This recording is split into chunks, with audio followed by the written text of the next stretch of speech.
کیا نیاز کا کھانا جائز ہے؟ محرم یا محرم کے علاوہ ہمارے سنی بھائی جو نیاز کرتے ہیں اس کا کیا حکم ہے؟ کیا نیاز کا کھانا جائز ہے یا نہیں؟ پرویز علی نواب شاہ سے پوچھتے ہیں۔ بھائی یہ جو نیاز وغیرہ کے کھانے ہیں یہ تو رسول اللہ صلی اللہ علیہ وسلم اور صحابہ کرام سے ثابت نہیں ہے۔ السلام علیکم دوستو، ان وہابیوں اور دیوبندیوں سے دوری بنائیں اور اپنے ایمان کو بچائیں۔ وہابیوں اور دیوبندیوں نے اپنا مسلک خود بنایا اور ہمارا مسلک اعلیٰ حضرت ہے جو ہمارے پیارے نبی صلی اللہ علیہ وسلم کے زمانے سے ہے۔ دوستو اگر آپ ہمارے چینل پر نئے ہو تو ہمارے چینل کو سبسکرائب کر لو، کیونکہ ہم دنیا کے تمام سنی عالم دین کو آپ تک لانے کی کوشش کریں گے تاکہ ہمیں اور آپ کو دین کی زیادہ معلومات حاصل ہو۔ دوستو یہ ویڈیو پورا دیکھیں۔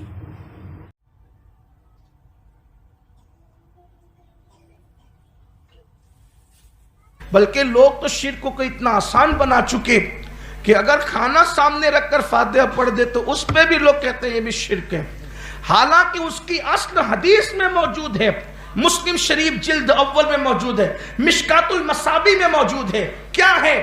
جنگ تبوک کا موقع ہے، اللہ کے رسول صلی اللہ علیہ وآلہ وسلم کے صحابہ کھانے کے لیے پریشان ہے، کسی کے پاس کچھ نہیں ہے۔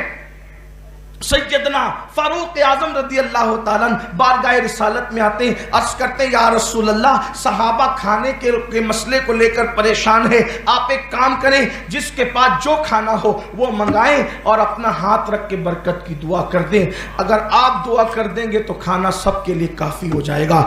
پورے لشکر میں اعلان ہو گیا، جس کے پاس جو ہے وہ لے کر کے آئے۔ کسی کے پاس تھوڑی سی مکئی تھی وہ لے کر آئے، کسی کے پاس کھجور تھی لایا، کسی کے پاس ستو تلایا، کسی کے پاس سوکھی روٹی تلایا، اور سب لا کر حضور کے آگے رکھ دیا۔ اللہ کے رسول نے اس کھانے پر اپنا ہاتھ رکھا اور اس کو سامنے رکھ کر برکت کی دعا کی۔ یہ مسلم شریف کی ہے۔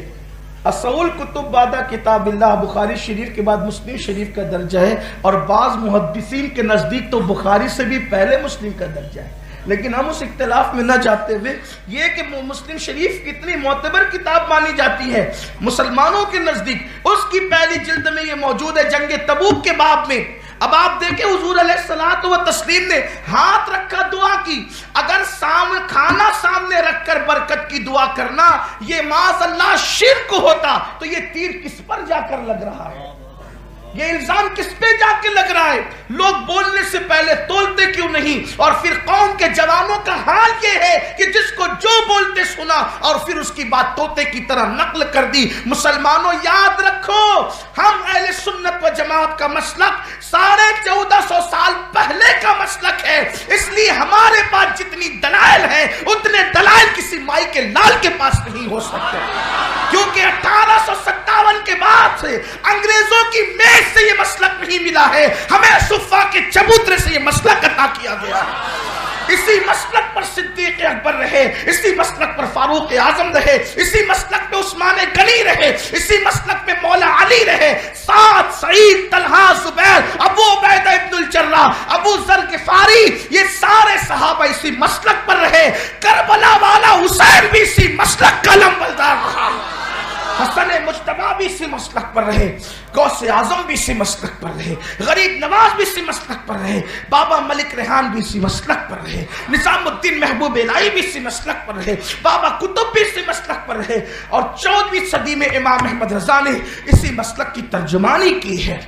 یہی وہ مسلک ہے جو نجات دہندہ مسلک ہے۔ تو فاروق اعظم کو یقین تھا حضور دعا کر دیں گے تو کام ہو جائے گا، حضور نے دعا کی، تھوڑا سا کھانا تھا، کھانے پر ہاتھ رکھ کر دعا کی، اور دعا کی تو اتنی برکت ہوئی، پھر پورے لشکر میں اعلان ہو گیا، پورے لشکر میں اعلان ہو گیا آؤ، اور سب اپنا اپنا جو ہے وہ توشہ دان بھر لو۔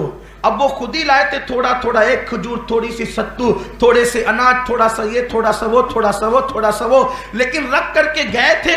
اور جب حضور نے ہاتھ رکھ کر کھانا سامنے رکھ کر کے دعا فرمائی، فرمایا سب بھر لو توشہ دان، سب نے آ کر اپنا توشہ دان بھر بھی لیا، کھا بھی لیا۔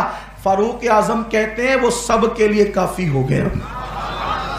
یہ مسلم شریف کی پہلی جلد اور مشکات المصابیح میں کھانا سامنے رکھ کر کے دعا کرنے کا جواز موجود ہے، اس کا ثبوت موجود ہے، ہمارے پاس سب ہے۔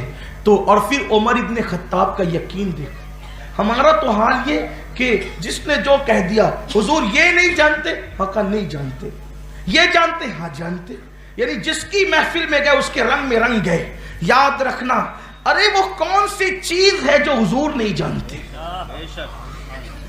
تحذیر الناس میں تو مولوی قاسم صاحب بھی لکھ چکے کہ اللہ کے رسول علیہ السلام نے فرمایا علمت علم الاولین والآخرین، کہ میں اولین کا علم بھی رکھتا ہوں اور آخرین کا علم بھی رکھتا ہوں، جو ہو گیا وہ بھی جانتا ہوں اور جو ہو چکا ہے وہ بھی جانتا ہوں. مولانا نے لکھا اس بات کو، ہم تو کہتے ہی ہیں، ہمارے علماء تو کہتے ہیں، اور ہم تو یوں کہتے ہیں، اور کوئی غیب کیا تم سے نہا ہو بھلا، جب نہ خدا ہی چھپا تم پہ کروڑوں درود. تو اللہ پر یقین ہو اور اللہ کے بعد اللہ